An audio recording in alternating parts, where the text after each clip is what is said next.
أعوذ بالله من الشيطان الرجيم. بسم الله الرحمن الرحيم. الحمد لله الذي أنزل على عبده الكتاب ولم يجعل له عوجا قيما لينذر بأسا شديدا من لدنه ويبشر المؤمنين الذين يعملون الصالحات أن لهم أجرا حسنا ماكثين فيه أبدا وينذر الذين قالوا اتخذ الله ولدا ما لهم به من علم ولا لآبائهم كبرت كلمة تخرج من أفواههم إن يقولون إلا كذبا فلعلك باخع نفسك على آثارهم إن لم يؤمنوا بهذا الحديث أسفا إنا جعلنا ما على الأرض زينة لها لنبلوهم أيهم أحسن عملا وإنا لجاعلون ما عليها صعيدا جرزا أم حسبت أن أصحاب الكهف والرقيم كانوا من آياتنا عجبا إذ أوى الفتية إلى الكهف فقالوا ربنا آتنا من لدنك رحمة وهيئ لنا من أمرنا رشدا فضربنا على آذانهم في الكهف سنين عددا ثم بعثناهم لنعلم أي الحزبين أحصى لما لبثوا أمدا نحن نقص عليك نبأهم بالحق إنهم فتية آمنوا بربهم وزدناهم هدى وربطنا على قلوبهم إذ قاموا فقالوا ربنا رب السماوات والأرض لن ندعو من دونه إلها لقد قلنا إذا شططا هؤلاء قومنا اتخذوا من دونه آلهة لولا يأتون عليهم بسلطان بين فمن أظلم ممن افترى على الله كذبا وإذا اعتزلتموهم وما يعبدون إلا الله فأووا إلى الكهف ينشر لكم ربكم من رحمته ويهيئ لكم من أمركم مرفقا وترى الشمس إذا طلعت تزاور عن كهفهم ذات اليمين وإذا غربت تقرضهم ذات الشمال وهم في فجوة منه ذلك من آيات الله من يهدي الله فهو المهتد ومن يضلل فلن تجد له وليا مرشدا وتحسبهم أيقاظا وهم رقود ونقلبهم ذات اليمين وذات الشمال وقلبهم باسط ذراعيه بالوصيد لو اطلعت عليهم لوليت منهم فرارا ولملئت منهم رعبا وكذلك بعثناهم ليتساءلوا بينهم قال قائل منهم كم لبثتم قالوا لبثنا يوما أو بعض يوم قالوا ربكم أعلم بما لبثتم فبعثوا أحدكم بورقكم هذه إلى المدينة فلينظر أيها أزكى طعاما فليأتكم برزق منه وليتلطف ولا يشعرن بكم أحدا إنهم إن يظهروا عليكم يرجموكم أو يعيدوكم في ملتكم ولن تفلحوا إذا أبدا وكذلك أعثرنا عليهم ليعلموا أن وعد الله حق وأن الساعة لا ريب فيها إذ يتنازعون بينهم أمرهم فقالوا بنوا عليهم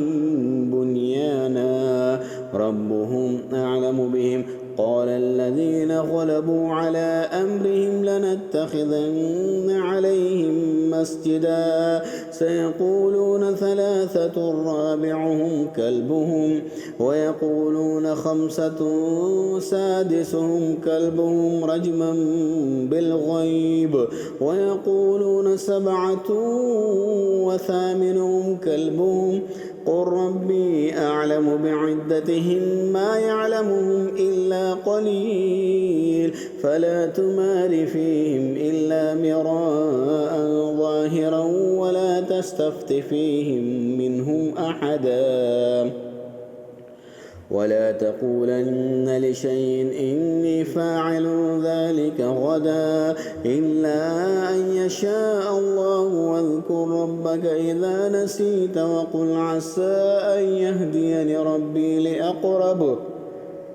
أن يهديني ربي لأقرب من هذا رشدا ولبثوا في كهفهم 300 سنين وازدادوا 9 قل الله أعلم بما لبثوا له غيب السماوات والأرض أبصر به وأسمع ما لهم من دونه من ولي ولا يشرك في حكمه أحدا واتل ما أوحي إليك من كتاب ربك لا مبدل لكلماته ولن تجد من دونه ملتحدا واصبر نفسك مع الذين يدعون ربهم بالغداة والعشي يريدون وجهه ولا تعد عيناك عنهم تريد زينة الحياة الدنيا ولا تطع من أغفلنا قلبه عن ذكرنا واتبع هواه وكان أمره فرطا وقل الحق من ربكم فمن شاء فليؤمن ومن شاء فليكفر إنا أعتدنا للظالمين نارا أحاط بهم سرادقها وإن يستغيثوا يغاثوا بماء كالمهل يشفي الوجوه بئس الشراب وساءت مرتفقا إن الذين آمنوا وعملوا الصالحات إنا لا نضيع أجر من أحسن عملا أولئك لهم جنات عدن تجري من تحتهم الأنهار يحلون فيها من أساور من ذهب ويلبسون ثيابا خضرا من سندس واستبرق متكئين فيها على الأرائك نعم الثواب وحسنت مرتفقا واضرب لهم مثل الرجلين جعلنا لأحدهما جنتين من أعناب وخففناهما بنخل وجعلنا بينهما زرعا كلتا الجنتين آتت أكلها ولم تظلم منه شيئا وفجرنا خلالهما نهرا وكان له ثمر فقال لصاحبه وهو يحاوره أنا أكثر منك مالا وأعز نفرا ودخل جنته وهو ظالم لنفسه قال ما أظن أن تبيد هذه أبدا وما أظن الساعة قائمة ولئن رددت إلى ربي لأجدن خيرا منها منقلبا قال له صاحبه وهو يحاوره أكفرت بالذي خلقك من تراب ثم من نطفة ثم سواك رجلا لكنه الله ربي ولا أشرك بربي أحدا ولولا إذ دخلت جنتك قلت ما شاء الله لا قوة إلا بالله إن ترني أنا أقل منك مالا وولدا فعسى ربي أن يؤتيني خيرا من جنتك ويرسل عليها حسبانا من السماء فتصبح صعيدا زلقا أو يصبح ماؤها غورا فلن تستطيع له طلبا وأحيط بثمره فأصبح يقلب كفيه على ما أنفق فيها وهي خاوية على عروشها ويقول يا ليتني لم أشرك بربي أحدا ولم تكن له فئة ينصرونه من دون الله وما كان منتصرا هنالك الولاية لله الحق هو خير ثوابا وخير عقبا واضرب لهم مثل الحياة الدنيا كماء إن أنزلناه من السماء فاختلط به نبات الأرض فأصبح هشيما تذروه الرياح وكان الله على كل شيء مقتدرا المال والبنون زينة الحياة الدنيا والباقيات الصالحات خير عند ربك ثوابا وخير أملا ويوم نسير الجبال وترى الأرض بارزة وحشرناهم فلم نغادر منهم أحدا وعرضوا على ربك صفا لقد جئتمونا كما خلقناكم أول مرة بل زعمتم أن لن نجعل لكم موعدا ووضع الكتاب فترى المجرمين مشفقين مما فيه ويقولون يا ويلتنا ما لهذا الكتاب لا يغادر صغيرة ولا كبيرة إلا أحصاها ووجدوا ما عملوا حاضرا ولا يظلم ربك أحدا وإن قلنا للملائكة اسجدوا لآدم فسجدوا إلا إبليس كان من الجن ففسق عن أمر ربه أفتتخذونه وذريته أولياء من دوني وهم لكم عدو بئس للظالمين بدلا ما أشهدتهم خلق السماوات والأرض ولا خلق أنفسهم وما كنت متخذ المضلين عضدا ويوم يقول نادوا شركائي الذين زعمتم فدعوا فلم يستجيبوا لهم وجعلنا بينهم موبقا ورأى المجرمون النار فظنوا أنهم مواقعوها ولم يجدوا عنها مصرفا ولقد صرفنا في هذا القرآن للناس من كل مثل وكان الإنسان أكثر شيء جدلا وما منع الناس أن يؤمنوا إذ جاءهم الهدى ويستغفروا ربهم إلا أن تأتيهم سنة الأولين ويأتيهم العذاب قبلا وما نرسل المرسلين إلا مبشرين ومنذرين ويجادل الذين كفروا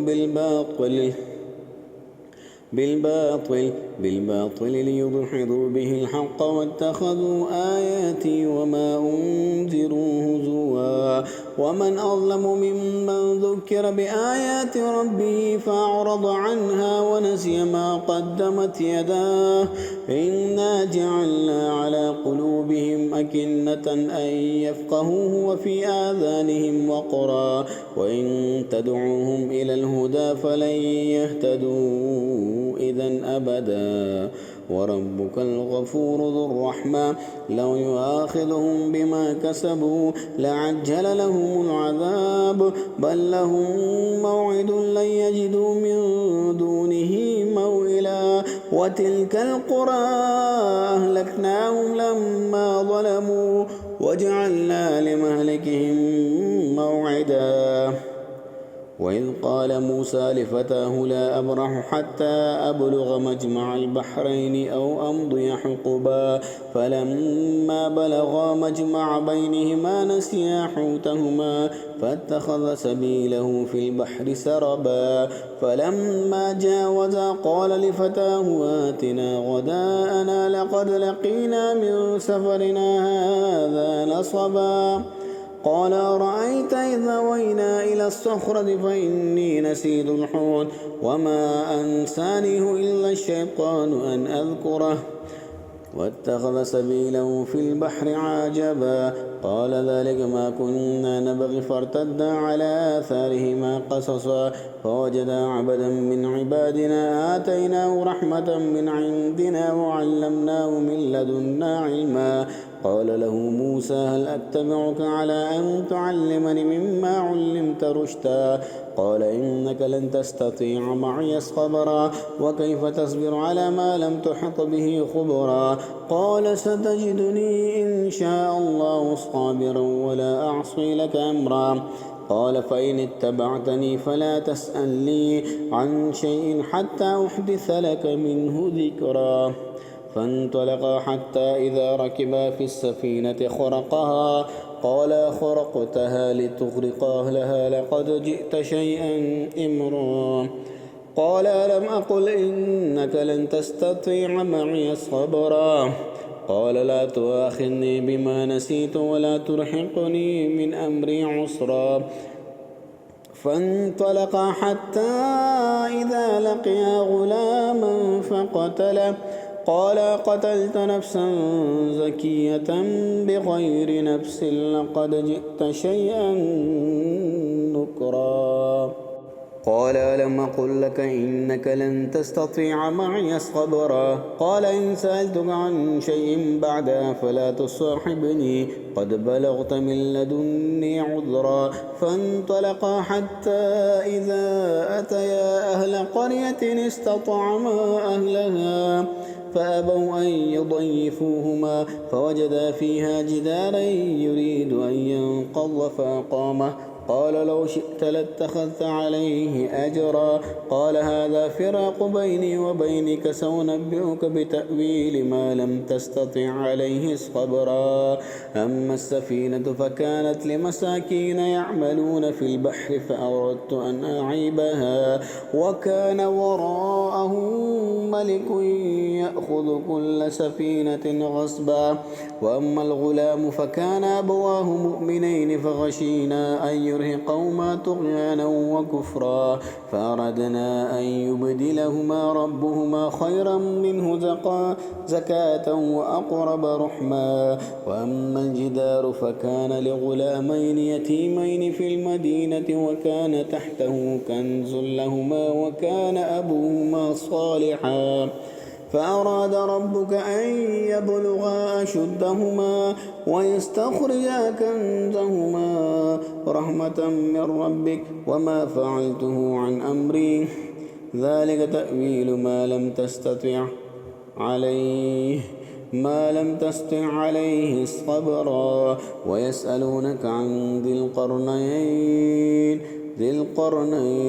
ويسألونك عن ذي القرنين قل سأتلو عليكم منه ذكرا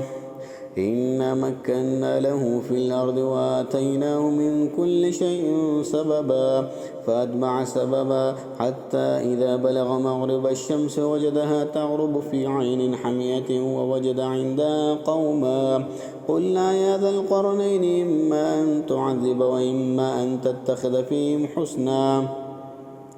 قال أما من ظلم فسوف نعذبه ثم يرد إلى ربه فيعذبه عذابا نكرا وأما من آمن وعمل صالحا فله جزاء الحسنى وسنقول له من أمرنا يسرا ثم أتبع سببا حتى إذا بلغ مطلع الشمس وجدها تطلع على قوم لم نجعل لهم من دونها سترا كذلك وقد أحطنا بما لديه خبرا ثم أتبع سببا حتى إذا بلغ بين السدين وجد من دونهما قوما لا يكادون يفقهون قولا قالوا يا ذا القرنين إن يأجوج ومأجوج مفسدون في الأرض فهل نجعل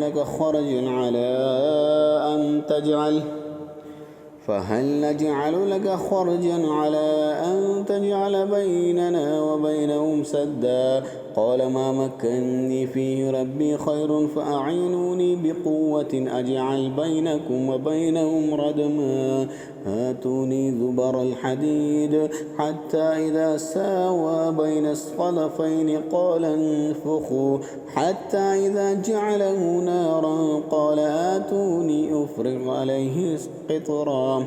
فما استطاعوا أن يظهروه وما استطاعوا له نقبا قال هذا رحمة من ربي فإذا جاء وعد ربي جعله دكاء وكان وعد ربي حقا وتركنا بعضهم يومئذ يموج في بعض ونفخ في الصور فجمعناهم جمعا وعرضنا جهنم يومئذ للكافرين عرضا الذين كانت أعينهم في غطاء عن ذكري وكانوا لا يستطيعون سمعا أفحسب الذين كفروا أن يتخذوا عبادي من دوني أولياء إنا أعتدنا جهنم للكافرين نزلا قل هل ننبئكم بالأخسرين أعمالا الذين ضل سعيهم في الحياة الدنيا وهم يحسبون أنهم يحسنون صنعا أولئك الذين كفروا بآيات ربهم ولقائه فحبطت أعمالهم فلا نقيم لهم يوم القيامة وزنا ذلك جزاؤهم جهنم بما كفروا واتخذوا آياتي ورسلي هزوا إن الذين آمنوا وعملوا الصالحات كانت لهم جنات الفردوس نزلا خالدين فيها لا يبغون عنها حولا قل لو كان البحر مدادا لكلمات ربي لنفد البحر قبل أن تنفذ كلمات ربي ولو جئنا بمثله مددا قل إنما أنا بشر مثلكم يوحى إلي أنما إلهكم إله واحد فمن كان يرجو لقاء ربه فليعمل عملا صالحا ولا يشرك بعبادة ربه أحدا.